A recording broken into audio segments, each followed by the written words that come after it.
험한 폭풍이 몰아치는 중에도 평강을 누리게 하소서. 목회 생각 179번째 2024년 3월 16일 봄맞이 총소를 생각하며 2024년 3월 10일 요즘 아침 저녁으로 날씨가 쌀쌀합니다. 심지어 비까지 오는데 어느 지역에서는 눈으로 변해 쌀기까지 합니다. 아직 겨울입니다. 그런데 우리 교회 바깥 화단에서는 동백꽃이 폈습니다.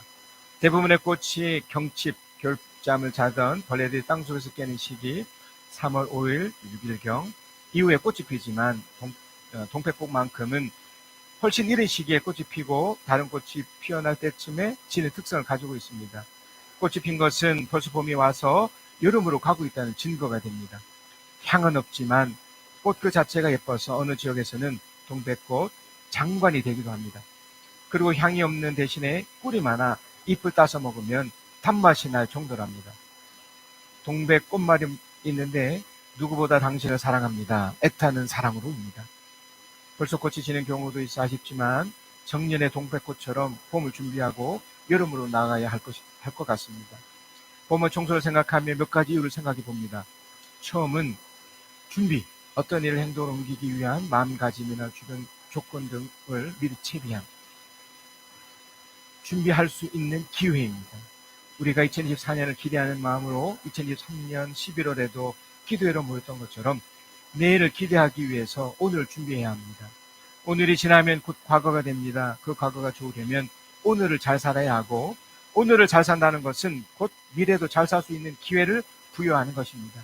그러기에 상징이나 이미지로 교회 건물을 봄어지라는 내용으로 청소하려는 것입니다.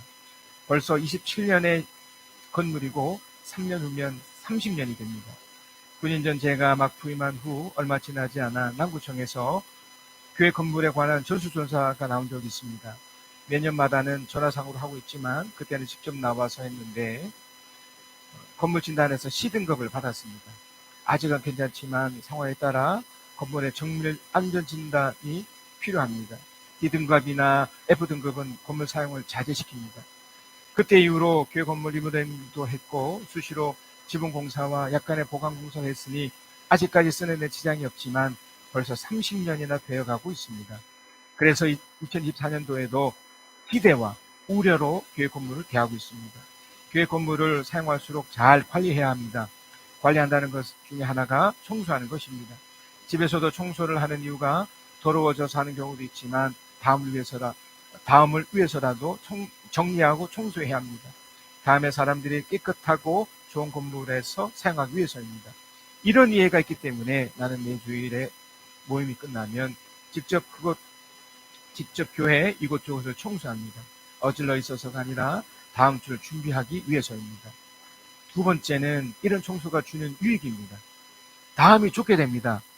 여행을 떠날 때 현명한 사람은 자신의 섰던 곳을 먼저 정리하고 청소를 해주고 떠나면 다시 올 때 그곳이 그렇게 기분이 좋을 수가 없습니다. 정리나 청소를 돌아와서 해야지라는 생각에서 지금 잘 정리하고 청소해 두면 다시 돌아올 때 좋을 거야 라고 생각해야 합니다. 큰 유익입니다. 기분이 좋아지고 행복감마저 듭니다.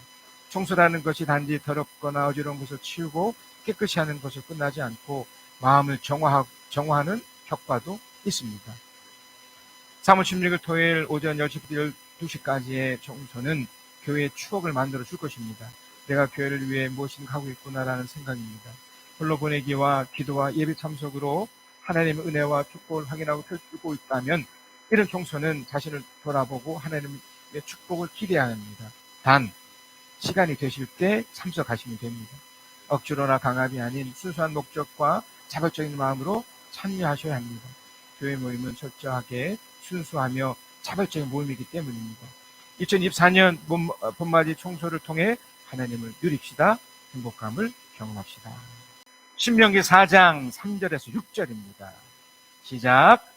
주님께서 부올산에서 하신 일을 당신들은 눈으로 직접 보았습니다.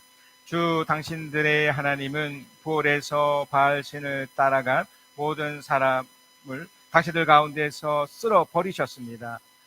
그러나 주 당신들의 하나님을 충실하게 따른 당신들은 오늘까지 모두 살아 있습니다. 보십시오. 내가 주 나의 하나님이 나에게 명하신 대로 당신들에게 규례와 법도를 가르쳐 주었습니다. 당신들이 돌아가 차지할 땅에서 당신들이 그대로 지키도록 하려고 그렇게 가르치셨습니다. 당신들은 이 규례와 법도를 지키십시오. 그러면 여러 민족이 당신들이 지혜롭고 슬기롭다는 것을 알게 될 것입니다. 그들이 이 모든 규례에 관해서 듣고 이스라엘은 정말 위대한 백성이요 지혜롭고 슬기로운 민족이라고 말할 것입니다. 여러분, 우리가 인생 여정을 이렇게 살면서 또 신앙생활을 이렇게 합니다. 자, 그런데 우리가 하나님에 대한 오해를 하게 할 수 있습니다. 이 오해는 사실은 우리 기독교 안에서 이렇게 만들어지기보다 동양 종교, 그러니까 불교로 대표되는 이런 것 좀 영향을 받아서 그렇습니다. 우리가 지금 기독교로 이렇게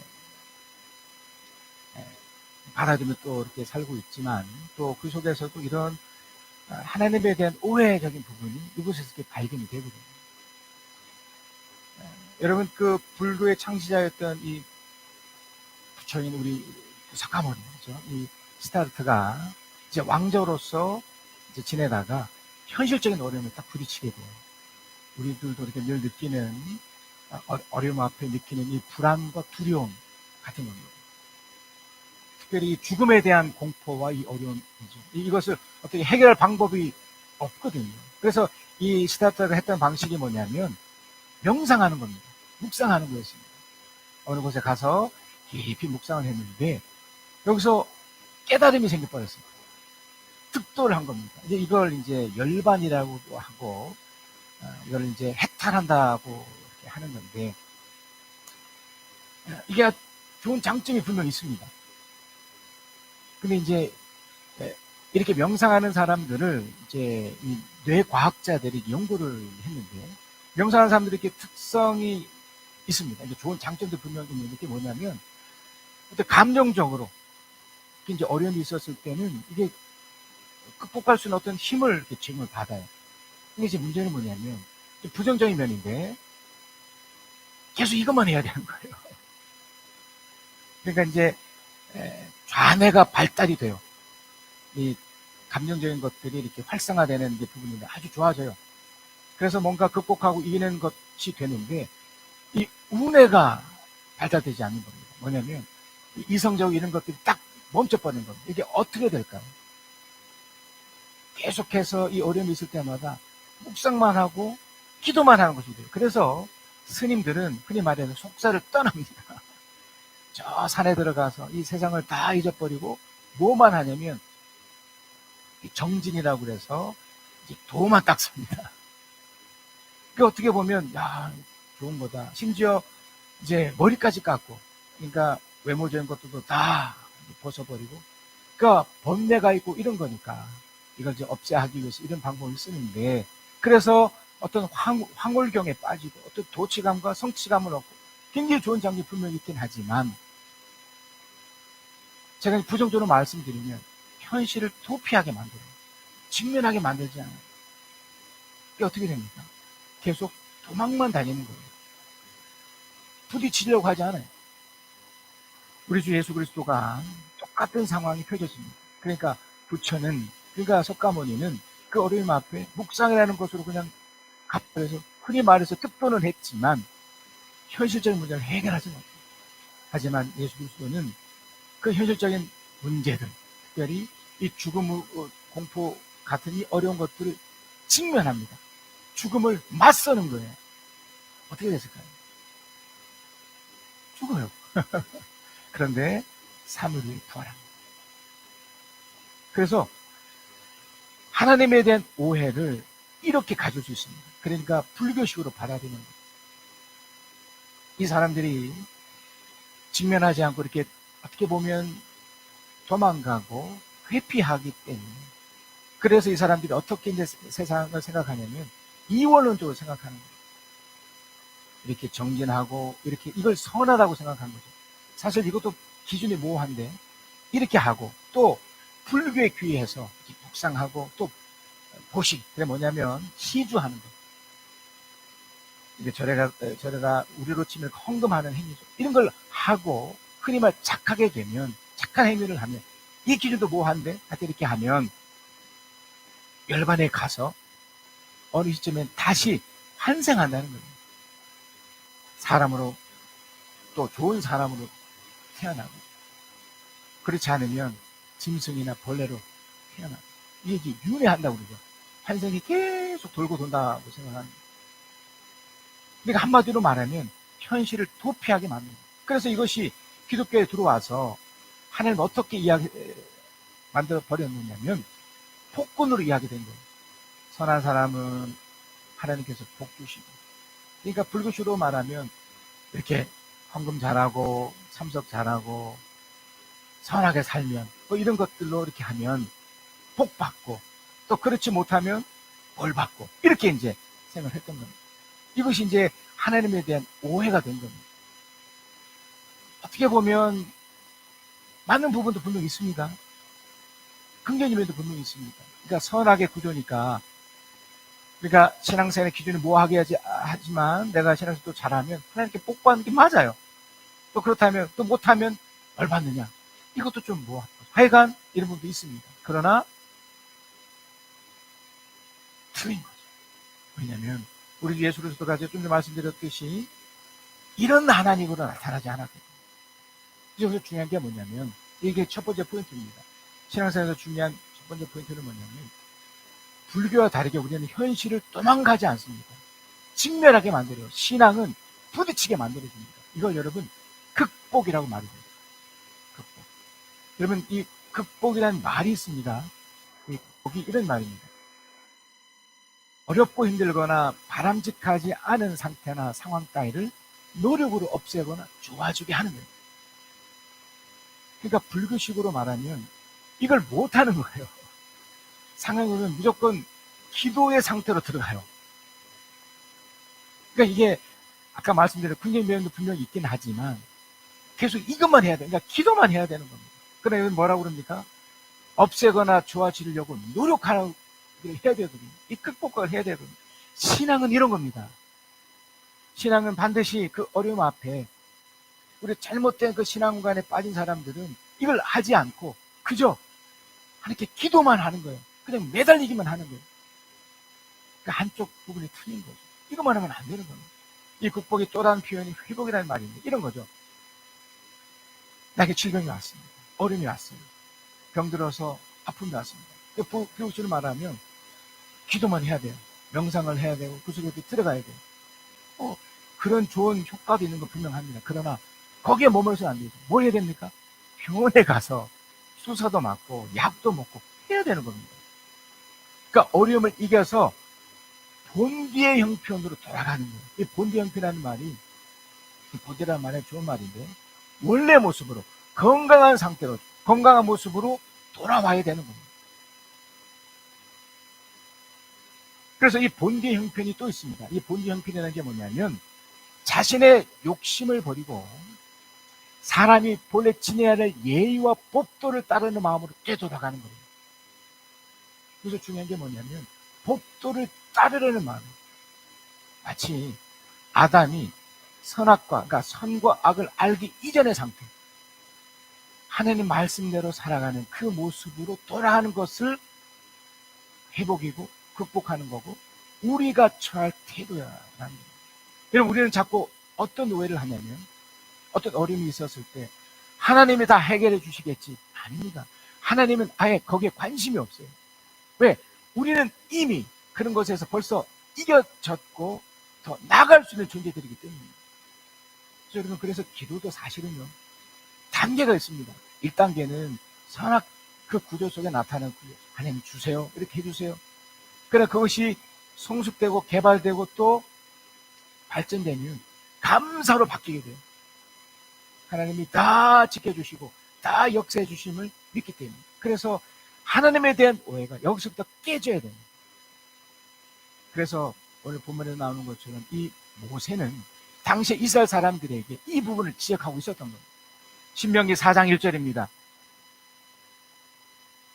이스라엘 자손 여러분, 지금 내가 당신들에게 가르쳐주는 규례와 법들을 귀담아 듣고 그대로 지키십시오. 귀담아 듣고.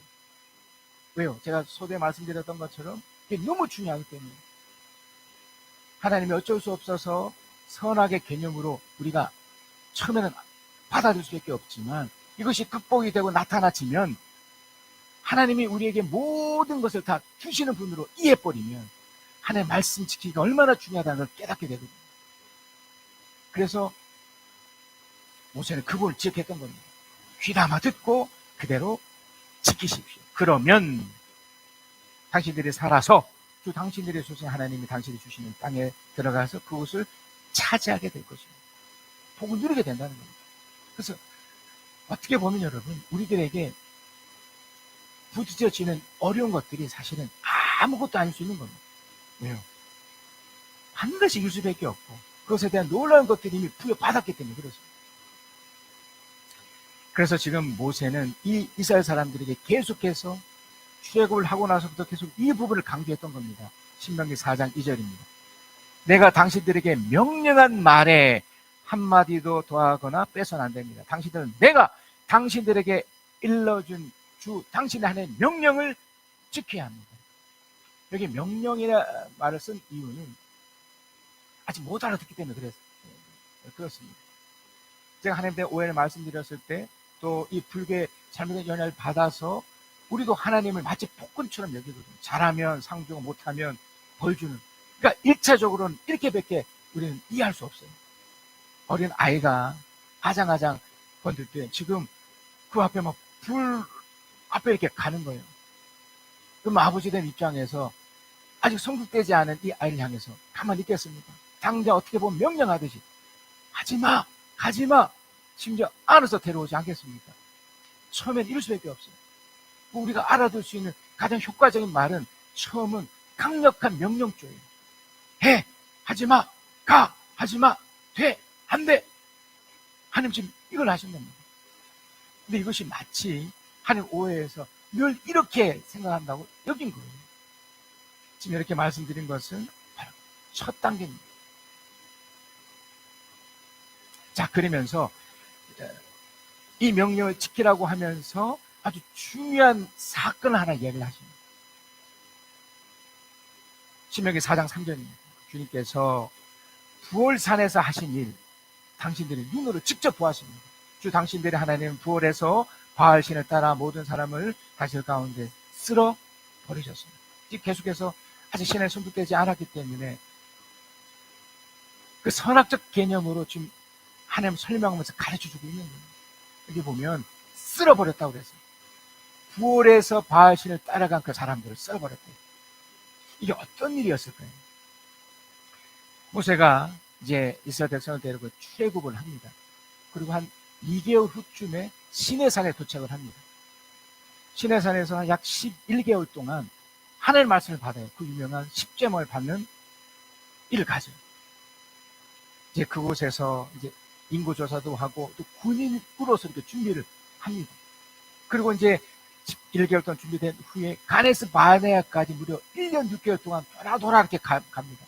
그 과정 속에는 아직 이들이 연약했기 때문에 불만과 불평과 원망하는 사건이 계속 진행이 되었습니다. 그리고 이제 가네스 바네아에 이제 도착을 했습니다. 이곳에서 이곳까지 약 2년 7개월 정도 딱 머물게 돼요. 이제 이곳에서 이제 그 유명한 1세대의 첫 번째 사건이 일어납니다. 그 유명한 정탐꾼 사건입니다. 그곳에 보냈는데 아주 뛰어난 12명의 사람을 보냈는데 정말 적과 꿀이는 땅에 있다는 걸 분명히 확인하고 보았는데 그때 가지 않습니다. 불안과 두려움 때문에. 어떻게 됐을까요? 정말 못 갔습니다. 근데 하나님이 이것을 계산하셔서 40일을 40년으로 계산하셔서 출애굽한 이후로부터 40년 동안 못 가도록, 부정적으로 말하면 못 가도록 이들이 망하도록 했던 거고, 그러니까 선악 그 개념으로 말씀드리면 긍정적으로 말씀드리면 이들을 훈련시켰습니다. 이 세대를 향해 훈련을 시키시면서 37년 5개월 동안 그곳에 머물러 있었는데 비로소 40년 이 첫째 달부터 2세대들에게 기회를 준 거예요. 2세대들이 못했지만 2세대들에게 기회를 주어서, 그러니까 부모 다음 세대, 세대죠. 우리라고 생각하시면 돼요. 세대에게 기회를 주셔서 이제 가나안에 가도록 이렇게 연결시키려고 했던 겁니다.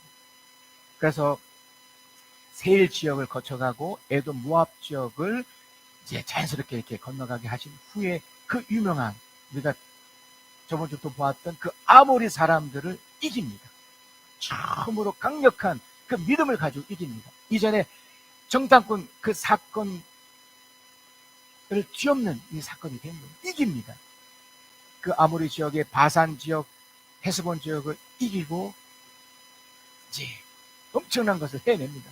그리고서 이제 마지막 단계, 그러니까 요단강 기점으로 이미 서쪽 지역은 그 므낫세 또 여러 세 지파들을 이제 정착을 한 상태고요.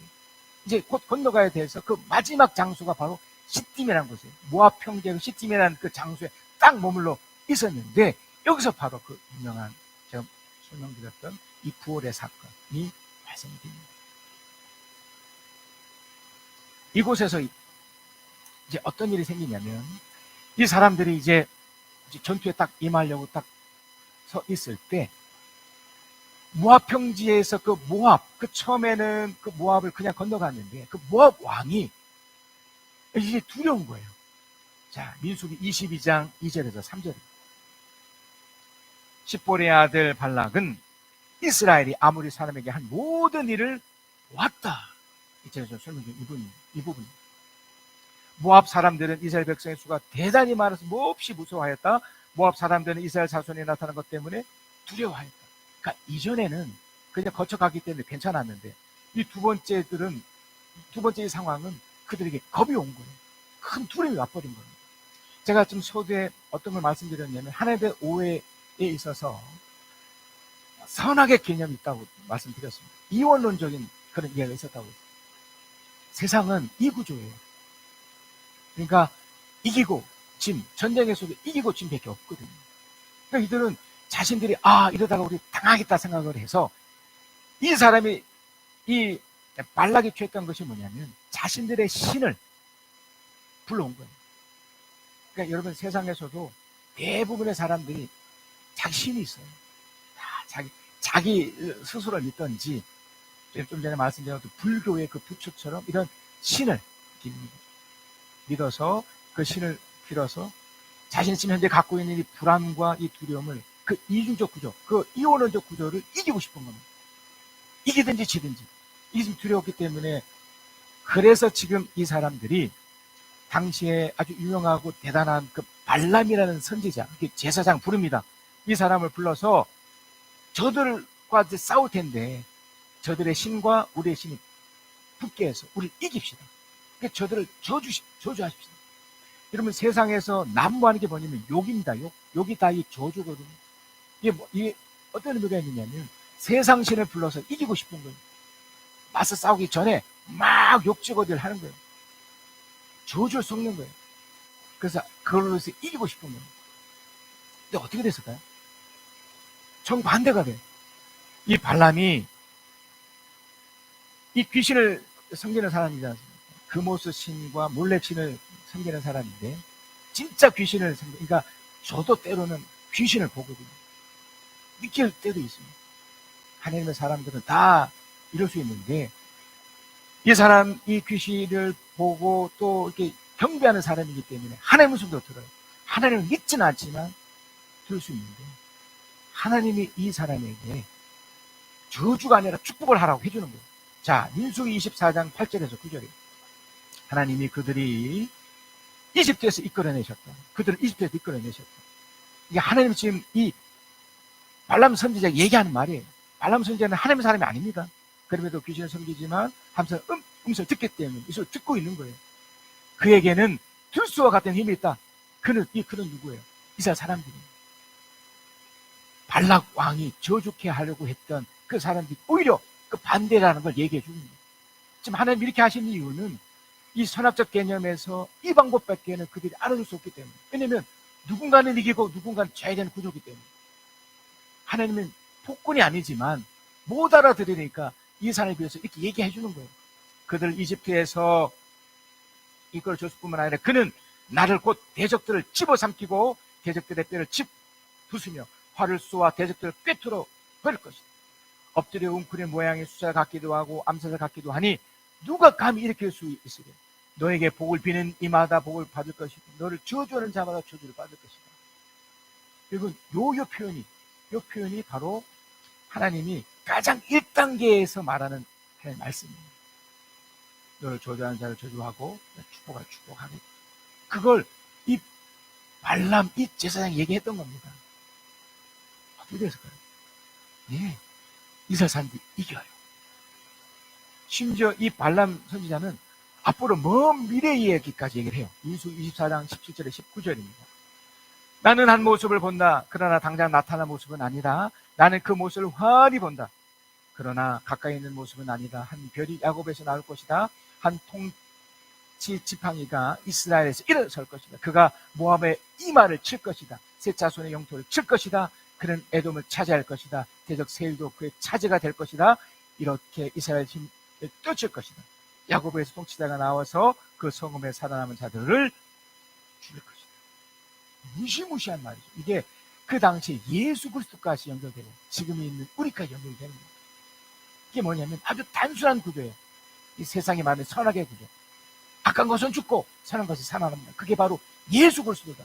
그 당시로 치면 당신들은 죽을 것이고 그 이스라엘 사람들은 살아남고 결국 승리할 것이다. 이게 선포됩니다. 이런 놀랍지 않습니까? 자, 이제 이 부활의 사건입니다. 승리가 도취가 돼서 엄청난 것을 얻은 겁니다. 제가 처음에 소도의 첫 번째 포인트로 말씀드렸던 건 이들이 극복한 겁니다. 하나님의 말씀 따라 여기까지 와서 특별히 2세대들이 이렇게 된 겁니다. 자, 그런데 그게 어떻게 됐을까요? 승리했으면 이것은 끝이 나야 되잖아요. 근데 여러분, 이들이 지금 이곳이 어디입니까? 가나안 전이에요. 가나안에 들어가서도 마찬가지지만 가나안까지 들어가야 돼요. 끝까지 가야 되는 겁니다. 그래서 여러분, 인생은 마지막까지 가야 돼요. 여러분, 구원도 마지막까지 가는 거예요. 저 사람이 아무리 현실 속에 흔히 말해서 신앙생활 잘한다 할지라도 마지막에, 또 반대로 이 사람이 정말 신앙생활 막 별로이게 하고 삶도 좀 별별 없다 할지라도 그 마지막이 어떠함에 따라서 완전히 달라지거든요. 지금 이 이스라엘 사람들이 이것이 됩니다. 이제 곧 있으면 가나안에 들어가는 그 마지막 그 십딤 앞에서 그들이 해서는 안 될 행동을 해요. 성공에 도취돼서 그랬는지 모르겠지만 이게 바로 이 부활의 사건입니다. 민수기 25장 1절에서 3절입니다. 이스라엘이 십딤에 머무는 동안에 백성들이 모압 사람의 딸들과 음행을 하기 시작합니다. 모압 사람들의 딸들이 자기 신들에게 바치는 제사에 이스라엘 백성을 초대하였고 이스라엘 백성은 거기에 가서 먹고 그 신들의 머리를 숙였다. 그래서 이스라엘은 바알볼과 결합하였다. 그러니까 신에서 크게 민수기 25장 1절에 3절인데 십딤에 이것이 됩니다. 그게 진노하실 수밖에 없었던 것이 바로 이것 때문입니다. 그러니까 하나님은 지금 계속해서 가장 1차원적으로 말씀하시는 거예요. 어떻게 보면 폭군처럼 오해됐지만 이런 모습을 비춰준 거예요. 그들이 지금 치명적 실수를 한 거예요. 그들의 성공이 됐던 것이 그들이 잘나서 된 게 결코 아님에도 불구하고 성공에 도취돼서 그만 모압 사람들 뭐 만날 수 있죠. 그러나 음행까지 가고 절대로 해서는 안 될 그들의 신에 굴복된 거예요. 우리로 치면 세상 속에 우리가 비록 살지만 세상의 문화 속에 그 영향 속에 빠져버린 겁니다. 세상의 성공, 세상의 명예 이 자체를 쫓아가 버린 겁니다. 그걸 따라오게 만들어야 되는데 이것에 빠져서 여기 그 도취돼서 그게 머물러 버린 거예요. 하나님 진노하시는 거죠. 그래서 하나님은 조치를 취합니다. 어떤 조치를 취해 주셨을까요? 민수기 25장 5절에서 6절입니다. 모세는 이스라엘 재판들에게 말하였다. 당신들은 제각기 당신들의 남자들 가운데 바알불과 궤판 자들을 죽이시오. 여러분, 이 죽이시오라는 것을 좀 어떻게 보면 역시 폭군이구나 하나님, 자꾸 이런 오해를 가지시면 안 돼요. 입장을 바꿔놓고 생각했었을 때 하나님 입장에서는 가장 정당한 행위를 하는 겁니다. 당신의 사람들이잖아요. 그리고 여러분, 전쟁 중에는요 누구를 배려해주고 누구를 챙겨줄 수 없어요. 여러분, 이렇게 한번 상상해 보세요. 상대가 있고 내가 있는데 내가 저 사람을 이기고 내가 상대가 나를 이겨야 되는데 만약에 내가 죽어야 되면 내 아내가 죽는다고 생각해요.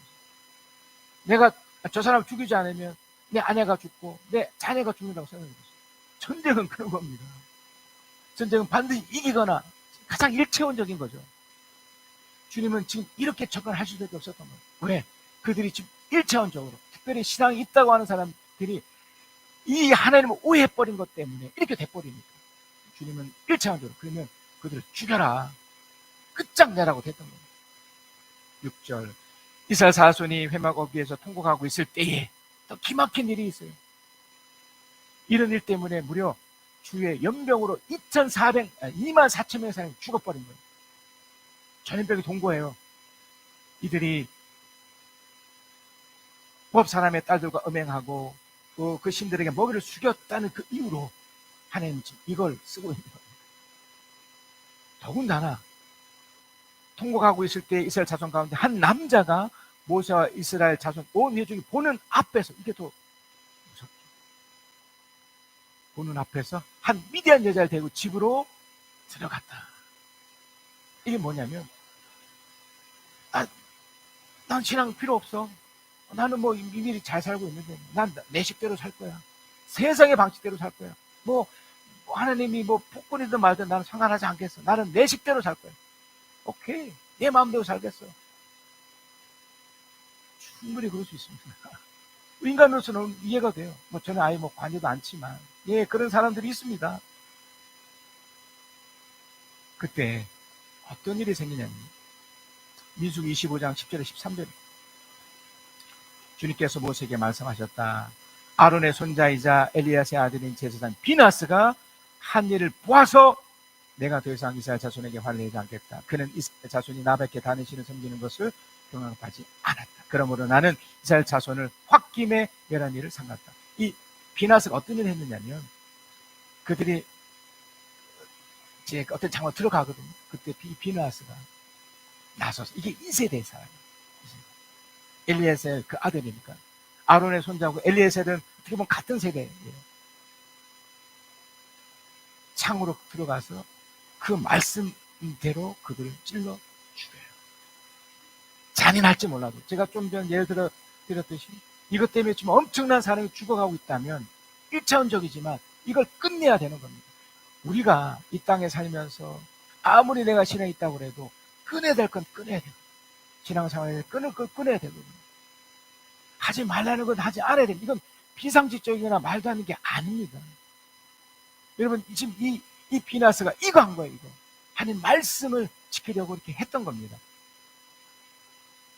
어떻게 됐나요? 12절입니다. 그러므로 너는 내가 비나스와 평화 언약을 맺으려 한다고 말해라. 그와 그 뒤에 있는 자손에게 영원한 재산 직분을 보장하는 언약을 세우겠다. 그는 나밖에 다른 신을 섬기는 것을 용납하지 않았고 그렇게 함으로써 이스라엘 자손의 죄를 속해 주었기 때문이다. 우리 주 예수 그리스도가 이 역할을 하신 거죠. 누군가가 죽어야 됐다면 그가 대신 죽은 겁니다. 그러나 그 죽음은 내가 죽은 거랑 똑같은 겁니다. 비나스가 어쩔 수 없이 그들의 잘못된 이것 때문에 죽었다면 기꺼이 이것을 한 것이죠. 어떻게 됐을까요? 계속해서 이런 결과들이 났기 때문에 다시 우리 신명기 4장 3절에서 4절 한번 봅니다. 이 내용과 연결되는 바로 이 내용입니다. 주님께서 부활산에서 하신 그 일을 당신 눈으로 직접 보았습니다. 우리가 좀 전에 말씀드렸던 이 내용이죠. 직접 보았어요, 눈으로. 이게 얼마 전의 일이니까요. 주 당신들이 하나님은 부활해서 바알신을 따라간 모든 사람 당신들 가운데서 쓸어버리셨습니다. 어쩔 수 없어요. 1차원적으로 하나님이 아직 성숙되지 못하고 자라지 못했기 때문에 이 방법을 쓰셨습니다. 4절입니다. 그러나 주 당신들의 하나님을 충실하게 따른 당신들은 오늘까지 모두 살아있습니다. 우리는 이렇게 나가야 됩니다. 그래서 여러분, 하나님의 말씀을 지킨다는 것이, 이게 극복한다는 것이고, 이것이 본디의 마음으로 돌아가는 것인데, 우리 이렇게 살아야 됩니다. 이렇게 살 때, 다시 말하면 하나님을 충실하게 따르는 것, 그러니까 하나님 말씀을 지키며 살아가는 것. 이렇게 되면 어떻게 되냐면 신명기 4장 6절입니다. 당신들은 이 규례와 법도를 지키십시오. 그러면 여러 민족이 당신들이 지혜롭고 슬기롭다는 것을 알게 될 것입니다. 그들이 이 모든 규례에 관해 듣고 이스라엘 정말 위대한 백성이요 지혜롭고 슬기로운 민족이라고 말할 것입니다. 우리가 위대해집니다. 죽어서 천국 가는 것만 천국이 아니라 이 땅 가운데서도 이미 온, 아직 오지 않았지만 이미 온 이 하나님 나라를 누릴 수 있게 되는 겁니다. 왜요? 하나님 말씀 지켰기 때문에. 이것이 극복하는 것이고요, 잘못된 이 하나님의 이 세계관을 고칠 수 있는 유일한 방법이에요. 이런 결과로 나타납니다. 또 하나 중요한 결과가 있습니다. 신명기 4장 7절에서 8절입니다. 우리 하나님은 우리가 기도할 때마다 우리의 가까이 계시는 분이십니다. 이와 같은 하나님을 모신 위대한 민족 어디 또 있겠습니까? 오늘 내가 당신들에게 주는 이 모든 율법과 같은 바른 규례 법들을 가진 위대한 민족이 어디 있겠습니까? 기도라는 차원이 높아지는 거예요. 이전에 그저 달라는 기도, 부르짖는 기도, 이것만 했다면 이것이 너무 가쁩니다. 함께 계시니까 감사와 축복과 놀라움의 연속이 되는 겁니다. 그래서 신약에서는 이 기도를 이렇게 평가하죠. 항상 기뻐하고 모든 것에 기도하고. 그러면 모든 것에 기도하면 모든 것에 감사가 된다고. 이 하나님의 뜻이라고 대사로서 말하고 있습니다. 그런 의미라 여러분. 우리 어떻게 해야 됩니까? 그래서 우리는 이렇게 해야 됩니다. 4장 9절입니다. 당신들은 오로지 삼가, 우리 함께 읽겠습니다. 시작. 당신들은 오로지 삼가 조심하여 당신들의 눈으로 본 것을 잊지 않도록 정선을 지키고 평생 동안 당신들의 마음속에서 사라지지 않도록 하십시오. 또한 그것을 당신들의 자손에게 길이 알리십시오. 삼가 조심하셔야 됩니다. 결론의 첫 번째는 조심하셔야 됩니다. 부활의 사건을 잊지 않으셔야 돼요. 우리가 신앙생활을 하면 정말 좋은 일이 정말 많이 생깁니다. 하나님은 선하게 하나님이 아니기 때문에 좋은 것만 사실 주세요. 그런데 거기에 도취돼서, 그 성공에 도취돼서 하나님 놓쳐버리면 부활의 사건처럼 되는 거예요. 다시 1차원이 되는 거예요. 주님 하나님을 겪게 되는. 그래서 삶과 모든 것에 조심하셔야 돼요. 특히 축복받고 있다고 느끼면, 승리하고 있다고 느끼면 더 조심해야 돼요. 그리고 또 하나는요, 정성을 기울이셔야 돼요. 최선을 다하셔야 되는 거예요. 계속 말씀드리지만 직면하셔야 돼요. 어려움이 있을 때 넘어지지 마시고 직면하셔서 정성을 기울여 하나님 말씀 지키려고 노력하신다면 어떻게 될까요? 놀라운 일 계속 주십니다. 더불어 마음속에 사라지지 않도록 여러분 노력하셔야 돼요. 그리고 이것을 우리 후손들에게, 함께하는 이들에게 알려주셔야 돼요. 저처럼 알려주시든지 여러분의 삶으로 보여주시든지 그렇게 하셔야 됩니다. 지금은 우리 주 예수 그리스도의 은혜와 아버지 하나님의 크신 사랑하심과 우리 주 성령 하나님의 이루하심, 교통하시 함께 하심이 이중적인 세상의 구조 속에 하나님을 오해하지 않고 세상을 극복하고 하나님의 말씀을 지키며 또 그렇게 살아가고 그렇게 누리며 사는 하나님의 사람들 위에 지금 영원까지 함께 계실지어다.